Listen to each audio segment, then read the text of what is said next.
منورين. تعالوا نشوف 3 أحداث قادمة ليك للي هيوصلوا الفيديو ده هتغير مجرى حياتك، والأحداث دي هتكون إيجابية.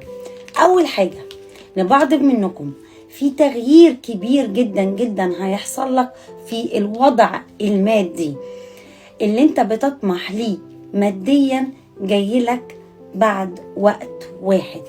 مجموعة منكم هتحس بالاستقرار المادي بعد حصول على عرض عمل هيجيلها بعد إشارتين.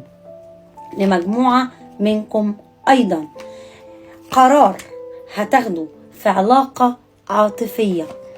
القرار ده انت هتاخده انت والشريك في علاقة عاطفية كان فيها انفصال. الانفصال ده لبعض منكم كان من 5 أوقات، أو لبعض منكم كان من وقتين، أو لبعض منكم كان من وقت واحد.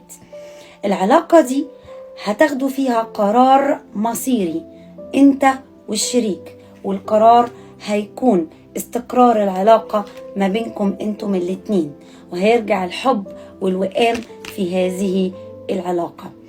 لبعض منكم تغييرات في وضع علاقة كانت فيها سوء معاملة، الشخص ده هيرجع يتحسن معاك وهيرسم العلاقة.